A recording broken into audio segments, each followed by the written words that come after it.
Olha, hoje nós estamos falando de preço do dinheiro, né? Estamos recebendo aqui o professor Humberto Felipe, ele é doutor em economia pela USP, né?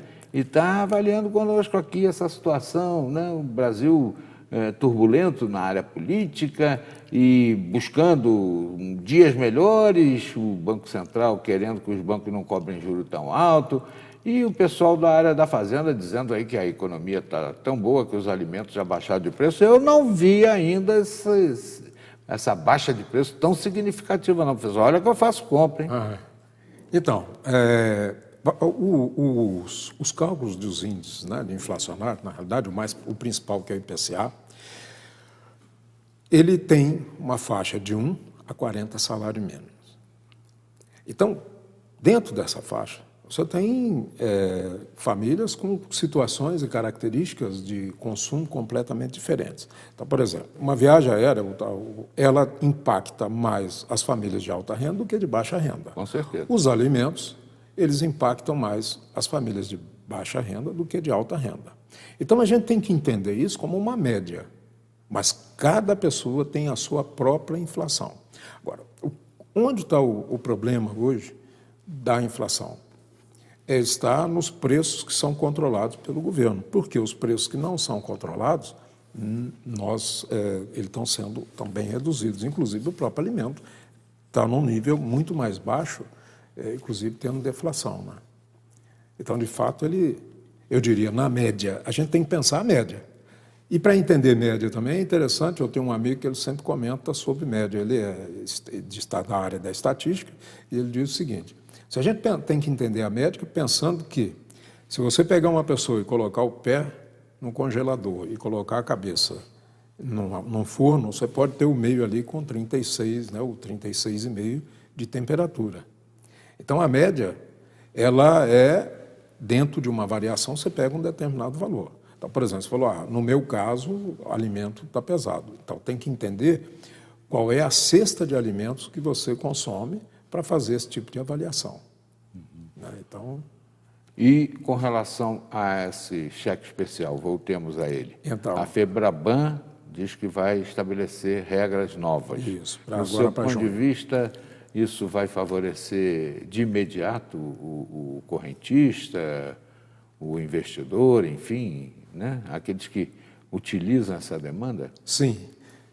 E sim, por quê? Por estímulo. Mas eu queria só fazer um comentário, o seguinte: quando a gente fala em custo do dinheiro, o custo de dinheiro ele é representado pela taxa de juros. Então, quanto mais alto a taxa, quanto mais caro o dinheiro, mais alta a taxa de juros. Quanto mais barato o dinheiro, mais baixa a taxa de juros.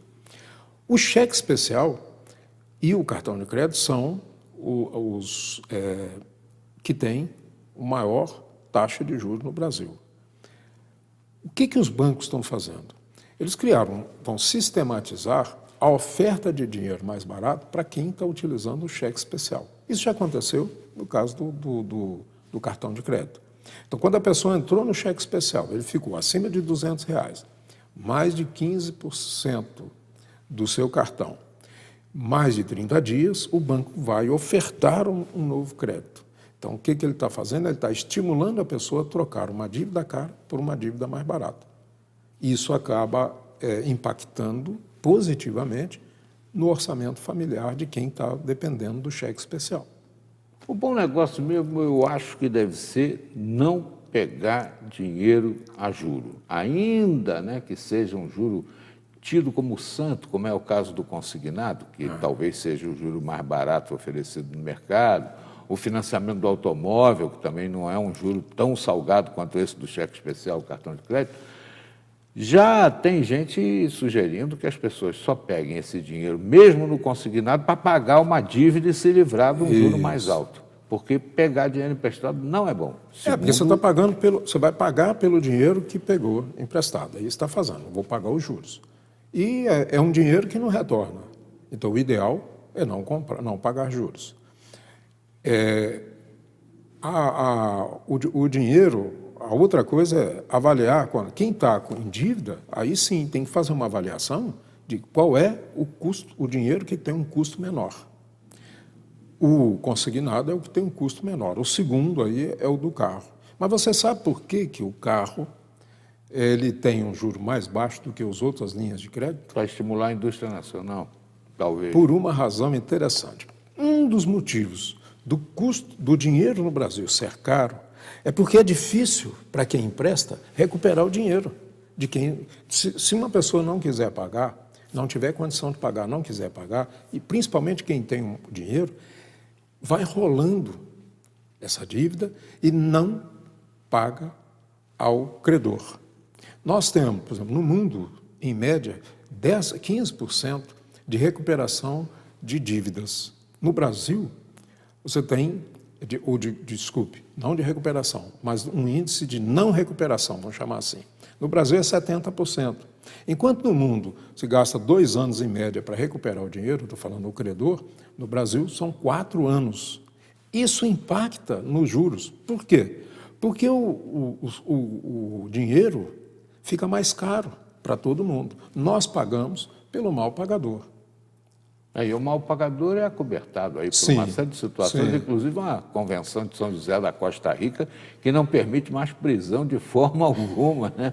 É um negócio complicado. Antigamente o sujeito dava um cheque sem fundo, podia pegar uma condenação por estelionato, coisa do gênero, até a privação da liberdade. Hoje, cheque sem fundo virou, né, pudim de festa.